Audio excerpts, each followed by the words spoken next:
తెలంగాణలో ప్రస్తుత రాజకీయ పరిస్థితుల్లో అధికార పార్టీలోకి ఇతర పార్టీల నాయకులు వస్తుంటే ఆహ్వానిస్తున్నారు. కానీ సిద్దిపేట జిల్లా గజ్వేల్ నియోజకవర్గానికి చెందిన టీఆర్ఎస్ నేత అంటేరు ప్రతాప్ రెడ్డి కాంగ్రెస్ పార్టీలో చేరబోతున్నట్లుగా వస్తున్న వార్తలను గజ్వేల్ మాజీ ఎమ్మెల్యే నర్సారెడ్డి ఖండించారు.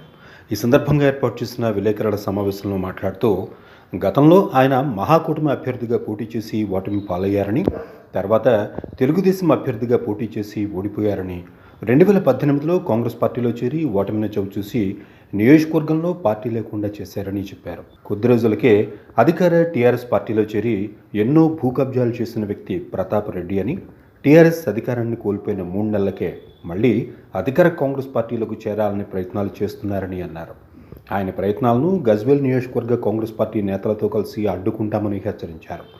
ఏ పార్టీ అధికారంలోకి వస్తే ఆ పార్టీ పంచన చేరి భూ కబ్జాలు చేస్తున్న వ్యక్తి ప్రతాప్ రెడ్డి రాజకీయ జీవితం గజ్వేల్ ప్రజలకు తెలుసా అని అన్నారు.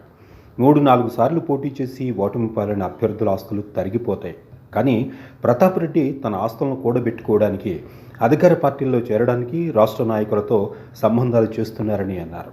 మెదక్ పార్లమెంట్ అభ్యర్థిగా టీఆర్ఎస్ పార్టీ నుంచి పోటీ చేస్తున్న మాజీ కలెక్టర్ వెంకటరామిరెడ్డి ఓటమి తప్పదని, మల్లనసాగర్ కొండపోచమ్మ ప్రాజెక్టు భూ నిర్వాసితులకు చేసిన మోసాన్ని వివరించారు.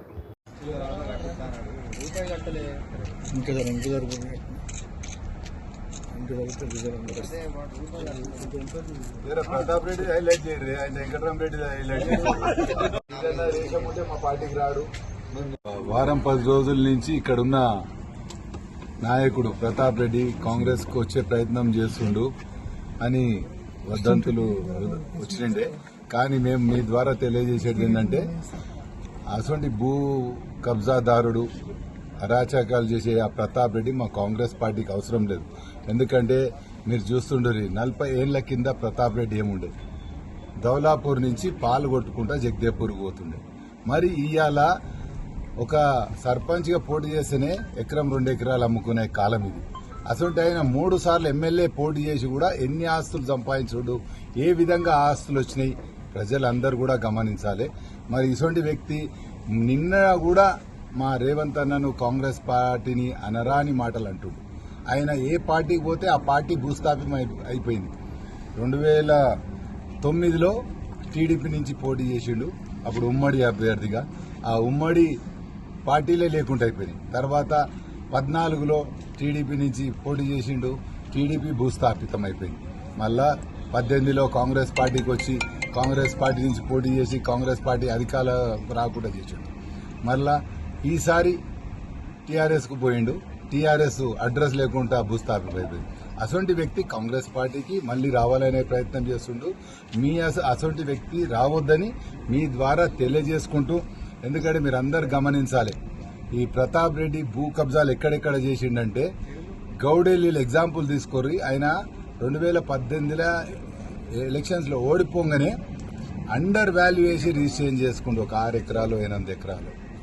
అదేవిధంగా ప్రజ్ఞాపూర్లో కూడా ఎవరికైతే భూములు అమ్మిండో మళ్ళా వాళ్ళందరి దగ్గర రిటర్న్ తీసుకుంటూ, అదేవిధంగా మొన్నటికి మొన్న ములుగు మండల్లో లక్ష్మపల్లిలో కూడా భూ దందా చేయబోయిండు. దాన్ని మేము అడ్డుకున్నాము. ఇటువంటి వ్యక్తి మా కాంగ్రెస్కి అవసరం లేదు. మా కాంగ్రెస్లో ఇన్ని రోజుల నుంచి కష్టపడ్డ కార్యకర్తలు, నాయకులు ఉన్నారు. వీళ్ళందరి ద్వారానే మేము గజ్వేల్లో మా పార్టీ అభివృద్ధి చేస్తాం. మీరు చూస్తుర్రు, మేము ఇవాళ ఎలక్షన్ రెడ్డి గారు కానీ భూమి రెడ్డి కానీ వాళ్ళ ఇళ్లలోకి పోయి, ఎందుకంటే వాళ్ళు తెలంగాణ గురించి పోరాడిర్రు, వాళ్ళందరినీ కూడా కాంగ్రెస్లోకి ఆహ్వానిస్తాం. వాళ్ళు మంచి నాయకులు కాబట్టి. కానీ ఈయన ప్రతాప్ రెడ్డి ఎంబడి ఉండే చిల్లర నాయకులను మా పార్టీలకు రావద్దు. మీరు చేసిన భూదందాలన్నీ కూడా మళ్ళీ కాంగ్రెస్ పార్టీ ద్వారా మళ్ళా దందా చేయాలనే ఆలోచనతోనే నువ్వు కాంగ్రెస్ పార్టీకి వచ్చే ప్రయత్నం చేస్తున్నావు. కానీ కాంగ్రెస్ పార్టీ మీద ప్రేమను, కాంగ్రెస్ పార్టీ బలోపేతం చేయాలన్న ఆలోచన కాదు. ఎందుకంటే నువ్వు అర్థం చేసుకో, ఒక 3 నెలలు కాలే మేము వచ్చి, ఒక 3 నెలల్లోనే నీకు నీ దందాలు నడుస్తలేవని కాంగ్రెస్కి వచ్చి మళ్లీ దందాలు చేసే ప్రయత్నం చేస్తున్నావు. అందుకోసమే నీకు లేక కేసీఆర్ గారు మన ఎమ్మెల్యే ఒక ఫారెస్ట్ డెవలప్మెంట్ కార్పొరేషన్ చైర్మన్ ఇచ్చిండు. ఆయన చనిపోయేదాకానన్నా ఆయనకు సేవ చేసి ఆయన దగ్గరనే ఉండి ఆ పార్టీకి సేవ చేయాలని మేము మీ ద్వారా కోరుకుంటూ, ఆయన వచ్చినా కానీ ఆయనను వ్యతిరేకిస్తాము.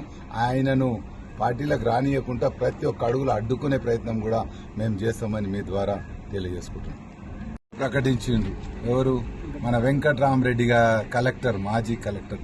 కానీ మీరు అందరు గమనించాలి, ఇక్కడ కొండపోచమ్మ కానీ మల్లన్న సాగర్ కానీ ఈయన పుణ్యంలోనే అవి అయినాయి. అంటే అక్కడ రైతులు అందరినీ అప్పుడు ఆయన కలెక్టర్గా ఉండి నమ్మించి మోసం చేసిన ఎవరు అంటే వెంకట్రామరెడ్డి. ఎందుకంటే రైతులందరినీ కూడా నీకు ఈ ప్యాకేజ్ ఇస్తా, నీకు ఆ ఇల్లు ఇస్తా, నీకు ఇన్ని పైసలు ఇస్తా, వాళ్ళందరిని నమ్మించి వాళ్ళ గోస, వాళ్ళ ఉసురు కూడా ఇవాళ వెంకట్రామరెడ్డికి తగులుతుంది.